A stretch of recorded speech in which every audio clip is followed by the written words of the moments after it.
बारी के बाप को अब इस बात से डर लग रहा है कि अगर कहीं उस मैनेजर ने जिसने परिचय को ऑफिस से निकालने की धमकी दी थी, अगर कहीं वह बारी को परिचय के ऑफिस छोड़ने के बारे में बता देगा तो कहीं वह फंस ना जाए। इसीलिए शयान साहब उस मैनेजर को नौकरी से निकाल देते हैं। मैनेजर को तो बहुत गुस्सा आता है, इसीलिए वह फैसला कर लेता है कि वह शयान साहब की सारी हकीकत बारी सर को बताएगा। मैनेजर बारी के पास आता है और कहता है, बारी सर, मुझे आपसे एक जरूरी बात करनी है। मुझे शयान साहब ने धोखे से एक केस में ऑफिस से निकाल दिया है। जिस पर बारी कहता है कि तुमने ऑफिस के साथ गद्दारी क्यों की है, यह सजा तो मिलनी ही थी। जिस पर मैनेजर कहता है, सर, मुझे आपको कुछ और भी बताना है। शयान साहब नहीं चाहते कि आप और परीक्षा मैडम इकट्ठे हो। उन्होंने परीक्षा मैडम को आपकी जिंदगी से निकल जाने को बोला है, इसीलिए परीक्षा मैडम अब आपसे शादी नहीं करेंगी। यह सुनकर बारी को तो बहुत गुस्सा आता है और वह मैनेजर का गिरेबान पकड़कर कहता है कि खबरदार, अगर तुमने मेरे डैड के बारे में कोई भी बदतमीजी की, अपनी गलती को तुम मेरे डैड पर मत डालो और दफा हो जाओ यहां से। जिस पर मैनेजर कहता है कि ठीक है, अगर आपको मेरी बात पर यकीन नहीं है तो खुद जाकर शयान साहब से पूछ लीजिएगा। यह कहकर वह वहां से चला जाता है। अब बारी के दिमाग में काफी से सवालात घूम रहे हैं। क्या वाकई मेरा बाप परिशे को मुझसे अलग करने के लिए इतना बड़ा खेल खेल सकता है?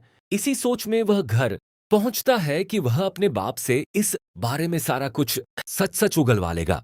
लेकिन शयान साहब तो साफ मुकर जाते हैं और कहते हैं कि वह मैनेजर मुझ पर झूठा इल्जाम लगा रहा है, ऐसा कुछ भी नहीं है। जबकि दूसरी तरफ मिनाल राहिल को बताती है कि डैड ने बारी के लिए अनाया का हाथ मांगा है। यह सुनकर राहिल कहता है, यह तो बहुत ही सरप्राइजिंग बात है। बारी तो किसी और से प्यार करता है ना, वह अनाया से कैसे शादी कर सकता है?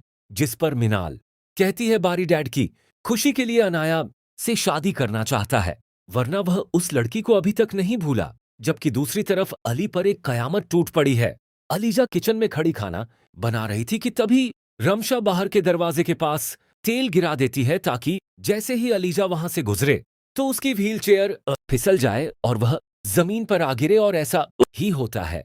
रमशा किचन में आती है और कुछ ढूंढने का बहाना बनाती है कि तभी अलीजे कहती है, आप क्या ढूंढ रही हैं? मुझे बता दे, मैं ढूंढ देती हूँ। जिस पर रमशा कहती है, बाहर पौधे काफी सूख रहे हैं, मैंने सोचा कि पानी दे दूं, तो इसीलिए कोई चीज देख रही थी। जिस पर अलीजा कहती है कि आप परेशान ना हो, मैं खुद जाकर पौधों को पानी दे आती हूँ। जैसे ही अलीजा दरवाजे से बाहर निकलती है, उसकी व्हील चेयर फिसलती है और वह जमीन पर गिर पड़ती है। रमशा का तो प्लान कामयाब हो जाता है। जुहेब अलीजा की चीख सुनकर फौरन उसे लेकर हॉस्पिटल भागता है, जहां पर सब लोग जमा हो जाते हैं। डॉक्टर जुहेब को आकर बताते हैं कि अलीजे की तबीयत बहुत क्रिटिकल है, उनका मिसकैरेज हो गया है। आप दुआ करें कि वह बेहतर हो जाए, हम अपनी पूरी कोशिश कर चुके हैं। यह सुनकर जुहेब के पैरों के नीचे से तो जमीन ही निकल जाती है। अपने हाथों से अपनी मोहब्बत को यूं जाते हुए जुहेब नहीं देख पा रहा, जबकि जुहेब की माँ और बहन तो बहुत खुशियां मना रहे हैं। तो दोस्तों, आपके ख्याल में क्या बारी अनाया के बाप और शयान